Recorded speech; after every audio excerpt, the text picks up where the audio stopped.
बिस्मिल्लाहिर्रहमानिर्रहीम अस्सलामु अलैकुम रहमतुल्लाह। हुकूमत अपने इक़्तिदार की खातिर, अपनी पावर की खातिर और अपने इक़्तिदार को लंबा करने की खातिर जो हरबे और हथकंडे इस्तेमाल कर रही है, उसकी वजह से मुल्क का बेड़ा गर्क किया जा रहा है। पाकिस्तान के अंदर आइन और कानून की धज्जियाँ उड़ाई जा रही हैं और जिस किस्म का आइन के साथ सलूक किया जा रहा है, जो उसके अंदर तरमीम की जा रही हैं, उसके ऊपर तो इन्ना लिल्लाहि व इन्ना इलैहि राजिऊन ही कहा जा सकता है कि इस किस्म की तरमीम इसके अंदर करके अदलिया को कंट्रोल करना, अदलिया को मैनेज करना, जजेस को कंट्रोल करना और जजेस इनकी मर्ज़ी के मुताबिक फ़ैसले करें, इनकी मर्ज़ी के मुताबिक फ़ैसले दें और जितनी देर तक ये बैठे हुए हैं उतनी देर तक ये सारे मुकदमात वो सुने जाए जो ये कहें। आज तो ये करने जा रहे हैं, आज तो ये देखें इस हुकूमत ने किया क्या है। पिछले 2.5 साल से इन्होंने इकॉनमी का बेड़ा गर्क कर दिया, तबाह बर्बाद कर दिया। इन्होंने पाकिस्तान की सियासत का तबाह बर्बाद करके रख दिया, बेड़ा गर्क कर दिया। मुल्क के अंदर सियासी मुआशी अदम इस्तेहकाम को पैदा कर दिया। आलमी सतह के ऊपर पाकिस्तान को आइसोलेशन का शिकार कर दिया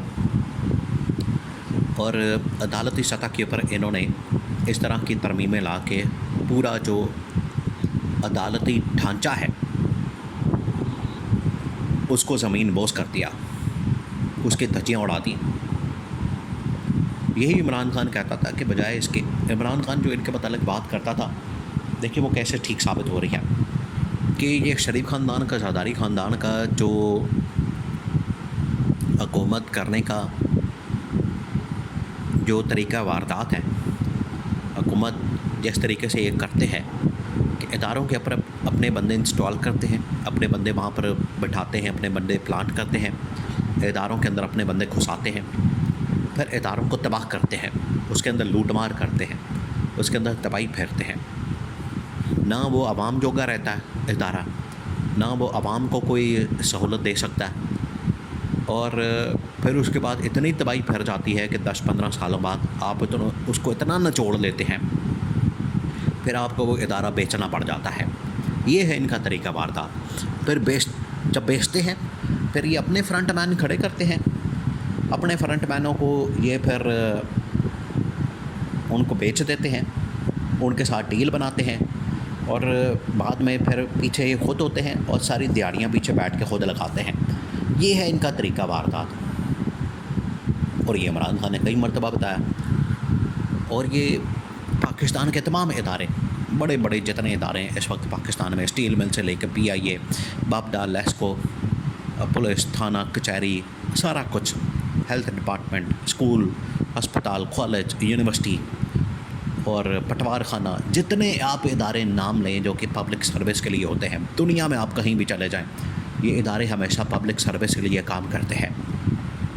इनके अंदर पब्लिक जाती है, आवाम जाती है, तो ये उसी वक्त ही उसका मसला हल करते हैं। लेकिन यहाँ पर क्या होता है, यहाँ पर साहब उल्टा, यहाँ पर कोई इदारे के अंदर किसी का मसला निकला है तो उसके लिए अज़ाब खड़ा हो जाता है। क्यों? क्योंकि इन लोगों ने इदारों को बज़ाते ख़ुद तबाह किया है। ये इमरान खान का कहना है और ये शरीफ ख़ानदान का, ज़रदारी ख़ानदान का तरीका वारदात, ये हुकूमत करने का तरीका ये है। अब ये अदलिया के ऊपर हमलावर हो रहे हैं, अब ये अदलिया को कंट्रोल करना चाहते हैं क्योंकि अदलिया इनसे कंट्रोल नहीं हो रही, अदलिया इनके हाथ नहीं आ रही, अदलिया इनसे मैनेज नहीं हो रही।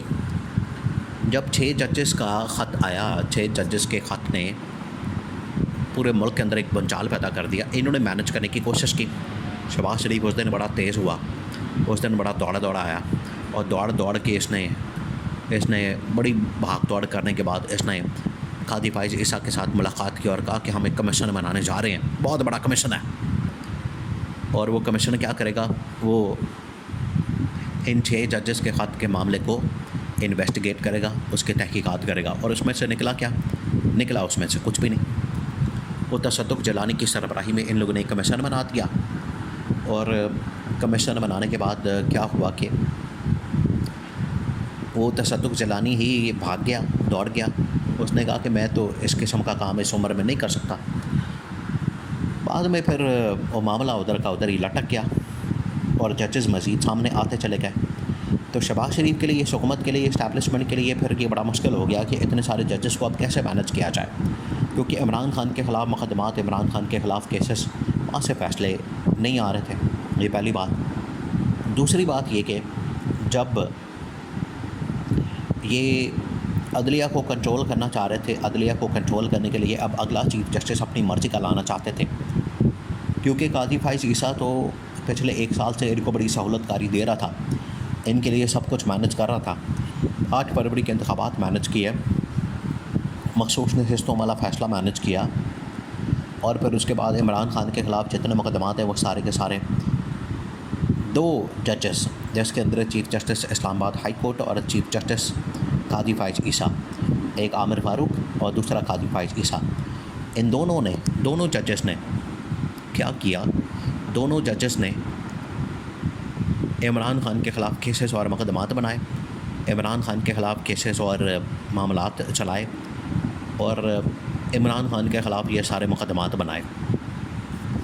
अब मुकदमात बना के तो इन लोगों ने क्या किया कि इमरान खान को सज़ाएँ दिलवा दें, और जो भी इनके सामने मामला आता था इमरान खान के ख़िलाफ़ ही उसमें फ़ैसला दिया जाता था।